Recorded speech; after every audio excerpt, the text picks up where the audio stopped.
तो नमस्कार दोस्तों, सीजीटेट के लिए महत्व प्रैक्टिस सेट लेके आया हूँ। 30 प्रश्न देखते हैं कितना आप लोग हल कर पाते हैं। पहला क्वेश्चन क्या है, प्रश्नोत्तर विधि का जनक किसे माना जाता है? तो प्रश्नोत्तर विधि का जनक है सुकरात। तो ऑप्शन डी हमारा राइट आंसर होगा।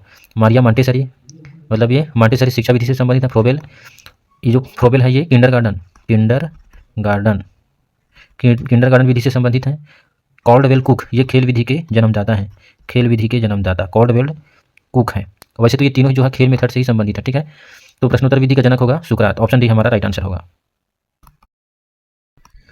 निम्नलिखित में से कौन व्यक्तित्व का प्रक्षेपी परीक्षण नहीं है? तो व्यक्तित्व मापने का प्रक्षेपी विधि कौन कौन सा नहीं है? तो 16 PF परीक्षण व्यक्तित्व मापने की प्रक्षेपी विधि नहीं है। तो डी सही आंसर होगा। रोरसा स्याही धब्बा परीक्षण, TAT और शब्द साहचर्य परीक्षण, ये तीनों ही व्यक्तित्व मापने की प्रक्षेपी विधि है, लेकिन 16 PF परीक्षण जो है प्रक्षेपी विधि नहीं है व्यक्तित्व मापने की। तो डी जो है राइट आंसर होगा। चैनल को लाइक और शेयर करना बिल्कुल भी मत भूलिएगा। अगला प्रश्न है, व्यक्तिगत भिन्नताओं का प्राथमिक चरण क्या है? लोगों के द्वारा माता पिता से प्राप्त आनुवंशिक संकेत पद्धति, जन्मजात विशेषताएं, पर्यावरणीय प्रभाव, आनुवंशिकता एवं पर्यावरण के बीच जटिल पारस्परिक क्रिया। तो व्यक्तिगत भिन्नता का प्राथमिक कारण होता है आनुवंशिकता और पर्यावरण। बच्चों को उनके माता पिता के जीन से जो गुण प्राप्त होता है और बच्चा जिस माहौल में रहता है वहाँ का पर्यावरण, ये दोनों ही इंडिविजुअल डिफरेंस को प्रभावित करते हैं, ठीक है। तो डी हमारा राइट आंसर होगा। आनुवंशिकता एवं पर्यावरण के बीच जटिल पारस्परिक क्रिया। निम्नलिखित में से कौन सा सृजनात्मकता से संबंधित नहीं है? क्रिएटिविटी से संबंधित, निम्न में से कौन सा क्रिएटिविटी सृजनात्मकता से संबंधित है? तो जो अपसारी चिंतन होता है, डाइवर्जेंट थिंकिंग,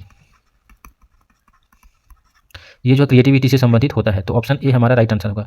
अपसारी चिंतन शब्द का उपयोग गिलफोर्ड के द्वारा किया गया था, इसको भी पूछा जाता है, तो इसको भी आप याद रखिए। जो अभिसारी चिंतन होता है ये बुद्धिमत्ता, इंटेलिजेंस से संबंधित होता है, इंटेलिजेंस, ठीक है। अभिसारी चिंतन होता है जो बुद्धिमान व्यक्ति है उसके अंदर, जबकि डाइवर्जेंट थिंकिंग मतलब अपसारी चिंतन रहता है सिर्फ क्रिएटिव लोगों के पास। तो इसका ए ऑप्शन सही होगा। संज्ञानात्मक संप्राप्ति का न्यूनतम स्तर है, तो सबसे नीचे स्तर होता है ज्ञान, ठीक है। BS ब्लूम के द्वारा जो है ब्लूम टेक्सोनॉमी दिया गया था, जिसमें सबसे नीचे में आता है ज्ञान, जैसा कि यहाँ चित्र में बताया भी गया है। ज्ञान मतलब तथ्यों को या जानकारी को याद करना, अवबोध जिसको अंडरस्टैंडिंग बोलते हैं, तथ्यों को समझ पाना, अनुप्रयोग उसका नवीन परिस्थितियों में उपयोग करना, विश्लेषण दी गई छोटी छोटी जानकारियों को मिला के पूर्ण जानकारी हासिल करना। उसके बाद होता है विश्लेषण में हम समग्र जो जानकारी मिल रहा है उसको छोटे छोटे तथ्यों में तोड़ते हैं और फिर हल तक पहुंचते हैं। संश्लेषण विधि में क्या करते हैं, छोटी छोटी जो जानकारियां प्राप्त होता है हमें, उसको हम मिलाते हैं और जाके फिर समस्या का समाधान करते हैं। तो संश्लेषण विधि में ये होता है और अंत में उसका किया जाता है मूल्यांकन। तो सबसे नीचे में है ज्ञान और सबसे ऊपर होता है मूल्यांकन। हालांकि 2001 में ब्लूम टेक्सोनॉमी में क्या हुआ, परिवर्तन किया गया और सबसे ऊपर मूल्यांकन के बाद क्या रखा गया है, सृजनात्मकता या सृजन को, क्रिएटिव को रखा गया है। तो संज्ञानात्मक संप्राप्ति का सबसे न्यूनतम स्तर होता है ज्ञान मतलब नॉलेज। ये ऑप्शन हमारा राइट आंसर होगा। नैतिक विकास को परिभाषित करने वाले मनोवैज्ञानिक हैं। तो नैतिक विकास को सबसे पहले परिभाषित किए थे जीन पियाजे ने। ऑप्शन सी हमारा राइट आंसर होगा। हालांकि नैतिक विकास का जो सिद्धांत है वो दिया गया था कोहलबर्ग के द्वारा, ठीक है।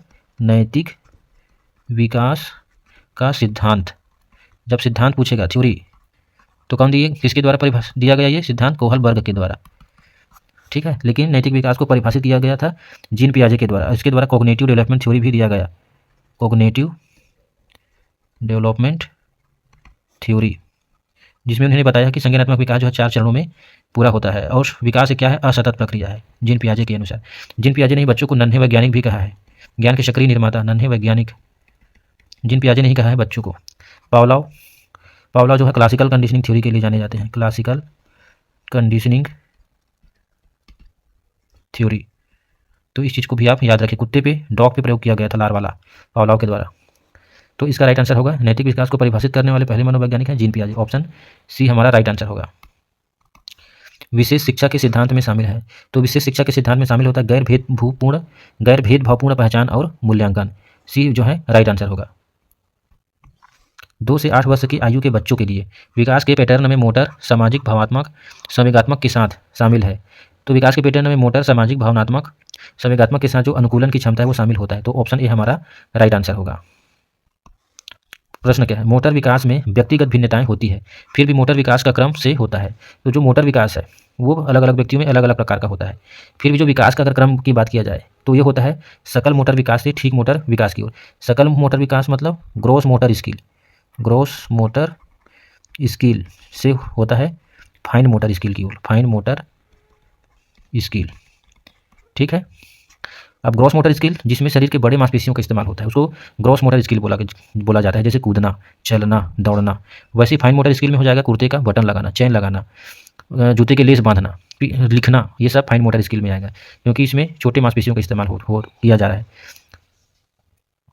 एक और जैसे अब ऑप्शन को देखते हैं, शीर्ष पुच्छक और समीपस्थ। शीर्ष पुच्छक मतलब होता है सिफेलोकॉडल, सिफेलोकॉडल, सिफेलोकॉडल डेवलपमेंट, जिसमें विकास जो है सिर से पैर की तरफ आगे बढ़ता है। और एक होता है प्रोक्सिमो डिस्टल, जिसमें विकास केंद्र से बाहर की तरफ होता है। ठीक है, अब जैसे इसी में ग्रॉस मोटर स्किल से फाइन मोटर स्किल क्यों जा रहा है। ग्रॉस मोटर स्किल, जैसे बच्चा पहले अपने पूरे हाथ को हिलाता है तो वो हुआ ग्रॉस मोटर स्किल, उसके बाद वो धीरे धीरे अपनी उंगलियों पर भी नियंत्रण स्थापित करने लगता है, तो उंगलियों में नियंत्रण स्थापित कर रहा है तो फाइन मोटर स्किल का डेवलपमेंट हो रहा है। आगे बढ़ते हैं। एक कार्य के दौरान मनीषा स्वयं से इस बारे में बात कर रही है कि वह किस प्रकार कार्य को आगे बढ़ा सकती है। भाषा और विचार पर लेव वाइगोस्की के अनुसार इस प्रकार का निजी भाषण किसका संकेत है, तो इस प्रकार के निजी भाषण को लेव वाइगोस्की के द्वारा स्वनियमन बोला जाता है, सेल्फ रेगुलेशन। छोटे छोटे बच्चे कुछ काम करते हैं तो आपस खुद से बातें भी करते रहते हैं, बोलते रहते हैं, उसी को सेल्फ रेगुलेशन बोला जाता है। जबकि जो जीन पियाजे थे, जीन पियाजे इसको क्या बोला जाता है, प्राइवेट स्पीच बोला है।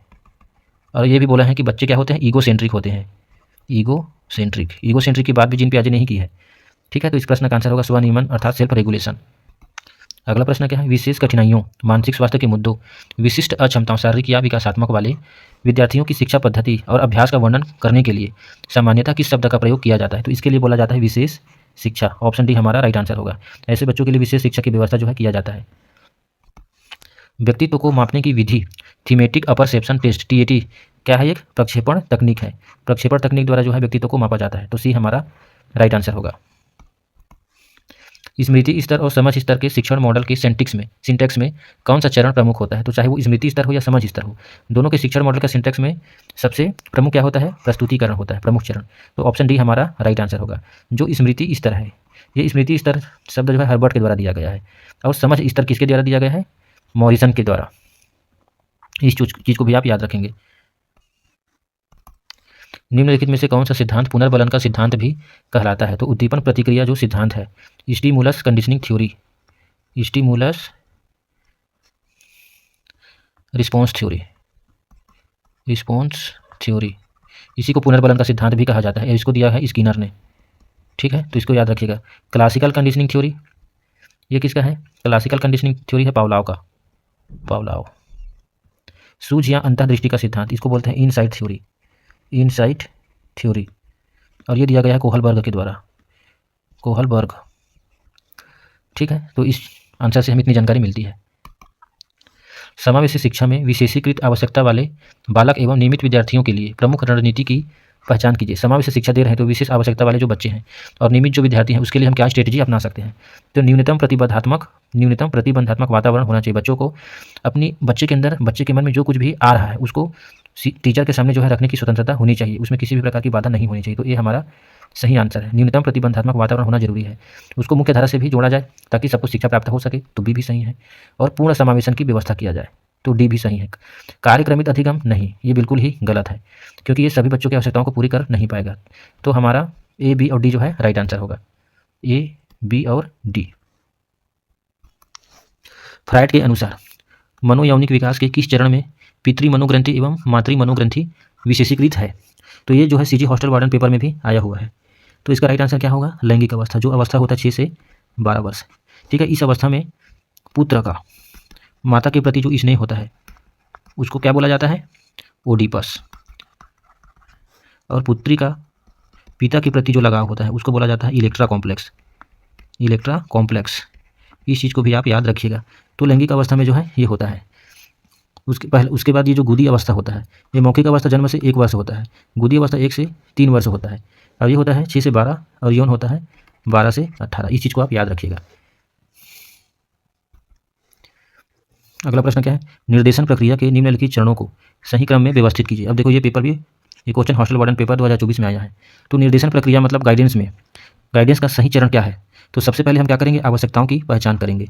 ठीक है, तो आइडेंटिफाइंग द नीड, तो सी हमारा सबसे पहले आ जाएगा। आवश्यकता की पहचान के बाद क्या करेंगे, जानकारी का संग्रहण करेंगे, कलेक्शन ऑफ इन्फॉर्मेशन। तो जानकारी जब हमें मिल जाएगी तो उस प्रकार की हम जानकारी का संग्रहण करेंगे। संग्रहण करने के बाद जानकारी को प्रदान करेंगे, तो प्रोवाइड इन्फॉर्मेशन, तो डी। अब प्रदान कर दिए, उसके बाद क्या करेंगे, उसका फॉलोअप करेंगे। ठीक है, अनुवर्तन, तो आ जाएगा बी। और सबसे अंत में क्या करेंगे,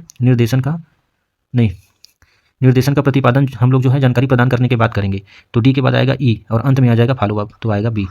तो सी ए डी और ई बी, डी हमारा जो है राइट आंसर होगा निर्देशन प्रक्रिया का। इंपॉर्टेंट प्रश्न है, हॉस्टल वार्डन में आया हुआ भी है, क्योंकि अब पेडागोजी को भी रख दिया गया है उसमें, टीचर भर्ती में भी आ सकता है।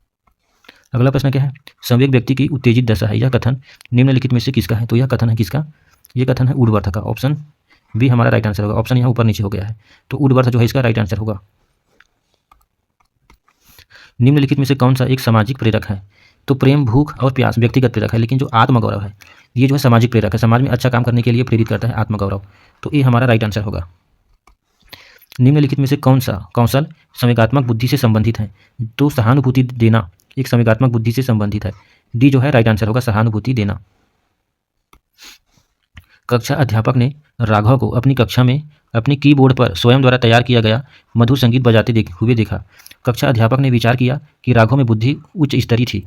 तो एक बच्चा है राघव जो अपने द्वारा तैयार किए गए मधुर संगीत को बजाता है, टीचर उसको देख लेता है तो सोचता है कि राघव के अंदर कौन सी बुद्धि जो है सबसे ज़्यादा है या उच्च स्तरीय है, तो आंसर क्या होगा? संगीतमय। हार्वर्ड गार्डनर के द्वारा बहुबुद्धि सिद्धांत दिया गया है, बहुबुद्धि सिद्धांत, और उनके द्वारा बताया गया कि व्यक्ति में केवल एक ही प्रकार की बुद्धि नहीं होती है बल्कि 8 प्रकार की बुद्धि होती है। कई में कुछ प्रकार का हो सकता है तो कई में कुछ प्रकार का हो सकता है, तो कुल मिला के 8 प्रकार की बुद्धि होती है। तो यहाँ राघव में संगीत में बुद्धि जो है पाया जा रहा है। अगला प्रश्न क्या है, पिछड़े बच्चों के लिए शैक्षिक लब्धि की अवधारणा किसने दी है? तो पिछड़े बच्चों के लिए शैक्षिक लब्धि IQ इंटेलिजेंट क्वोशिएंट की जो अवधारणा है वो दिया गया है सिरिल बर्ड के द्वारा। सिरिल बर्ड के अनुसार यदि किसी बच्चे की शैक्षिक लब्धि या IQ 85 से कम है या 85 है, ठीक है, 85 से कम है, तो क्या होगा? ऐसे बच्चे को बोला जाएगा शैक्षिक रूप से पिछड़े बच्चे। ठीक है, IQ जो शब्द है ये दिया गया था टर्मन के द्वारा, टर्मन, और IQ का एक फार्मूला दिया गया, क्या? एक्चुअल एज, नहीं mental as upon actual as, और इंटू होता है 100। एक्चुअल एज की जगह में क्रोनोलॉजिकल एज होता है, तो ये होता है बुद्धि लब्धि निकालने का सूत्र जो टर्मन द्वारा दिया गया। IQ शब्द टर्मन के द्वारा ही उपयोग में लाया गया था। बुद्धि परीक्षण का बात कौन करता है? बीने। इसको भी बार बार पूछा जाता है, साइमन एवं बीने ने बुद्धि परीक्षण सबसे पहले किया था, तो बीने जो है इससे संबंधित है। इस क्वेश्चन का आंसर होगा सिरिल बर्ड। एक बालक की वास्तविक आयु 12 वर्ष तथा मानसिक आयु है 15 वर्ष, तो उसकी बुद्धि लब्धि क्या होगी? तो mental as upon actual as into 100। अब इसको बना लो, तो मानसिक आयु है 15 और वास्तविक आयु है 12, इंटू 100 जब करेंगे तो ये हो जाएगा 150। इसका गुणा करेंगे तो 1500, और जब 12 से भाग करेंगे तो क्या आएगा? कुछ गड़बड़ है प्रश्न में? नहीं, गड़बड़ कुछ नहीं है। देखो 3 चौके 12, 3 पंचे 15, ऐसा हुआ। अब 4 एकम 4, बचेगा 1, हो जाएगा 2, 4 दूनी 8 और 4 पंचे 20, 125। तो बच्चे की आयु क्या होगा? 125 होगा। अगला प्रश्न क्या है, भाषा सीखने का व्यवहारवादी दृष्टिकोण देश पर बल देता है। तो भाषा सीखने का जो व्यवहारवादी दृष्टिकोण है वो अनुकरण पर बल देता है, इमिटेशन पर। ऑप्शन ए हमारा सही आंसर होगा। व्यवहारवादी के अनुसार बच्चे को जिस प्रकार की भाषा सिखानी है आप उसको उस माहौल में रख दो, सुन के अनुकरण कर करके बच्चा जो है सीख जाएगा। यदि कोई बालक हिंदी बोलने वाला है और यदि उसे यूरोप भेज दिया जाए तो वो वहाँ का वातावरण में रह के इंग्लिश बोलने लगेगा, उसको अर्जन कर लेगा। ठीक है, तो अनुकरण पर आधारित है। सामान्य बुद्धि बालक प्रायः किस अवस्था में बोलना सीख जाता है? तो 34 माह में बच्चा जो है बोलना सीख जाता है। ऑप्शन सी हमारा राइट आंसर होगा। कक्षा 1 में बच्चों में भाषा कौशल का विकास किस क्रम में होता है? तो भाषा कौशल के 4 विकास है। भाषा के 4 कौशल है, सुनना, बोलना और पढ़ना लिखना, और विकास भी क्या होता है? सुनना, बोलना, पढ़ना और लिखना, इसी क्रम में भी बच्चों का विकास होता है। तो ऑप्शन बी हमारा राइट आंसर है। इसमें से जो सुनना है और जो पढ़ना है, सुनना और पढ़ना, ये क्या है? प्रोडक्टिव स्किल है। प्रोडक्टिव, सुनना और पढ़ना रिसेप्टिव स्किल है। अंग्रेजी में भी पूछ सकता है और हिंदी में भी। उसी प्रकार बोलना और लिखना, बोलना और लिखना क्या है? प्रोडक्टिव स्किल है। तो स्किल को भी पूछ लेता है, अंग्रेजी में भी पूछ लेता है, तो याद रखिएगा। अगला प्रश्न क्या है, बाल केंद्रित शिक्षा का समर्थन निम्नलिखित में से किस विचारक द्वारा किया गया? तो बाल केंद्रित शिक्षा, चाइल्ड सेंटर्ड एजुकेशन की बात कौन करता है? जॉन डेवी करता है। यह एक क्या थे? प्रगतिवादी थे, प्रगतिवादी। ठीक है, तो जॉन डेवी इसका राइट आंसर होगा, ऑप्शन डी। इसके बाद जो B.F. स्किनर है, B.F. स्किनर जो किससे संबंधित है? Operant conditioning, classical conditioning theory से संबंधित है। एरिक एरिक्सन साइको एनालिसिस सिद्धांत के लिए जाने जाते हैं। ठीक है, तो चाइल्ड सेंटर्ड का समर्थन करते हैं जॉन डेवी। व्यक्तित्व का सामाजिक अधिगम सिद्धांत किसने दिया था? तो व्यक्तित्व का सामाजिक अधिगम सिद्धांत दिया गया था बंडूरा और वाल्टर के द्वारा। ऑप्शन ए हमारा राइट आंसर होगा। बोबोडॉल पर इन्होंने क्या किया था? प्रयोग किया था बोबोडॉल। निम्नलिखित में से कौन से पर्यावरणीय कारक व्यक्तित्व को प्रभावित करते हैं? तो सामाजिक कारक, आर्थिक कारक और सांस्कृतिक कारक, ये सभी ही व्यक्तित्व को प्रभावित करते हैं। तो डी हमारा राइट आंसर होगा, उपरोक्त सभी। इस सेशन का लास्ट क्वेश्चन क्या है? एनसीएफ 2005 बल देता है, तो एनसीएफ 2005 किस पर बल देता है? कर की सीखने पर बल देता है। तो ऑप्शन ए हमारा सही आंसर होगा। रटने पर यह एक नेगेटिव वर्ड है, तो ये तो हो ही नहीं सकता। एनसीएफ का मतलब होता है national curriculum framework, national curriculum framework, इस बात को याद रखिएगा। तो ये थे 30 प्रश्न। आशा करता हूँ सभी 30 प्रश्न आप लोग सॉल्व किए होंगे। और चैनल को लाइक, शेयर और सब्सक्राइब भी करना मत भूलिए, मुझे सपोर्ट कीजिए। धन्यवाद।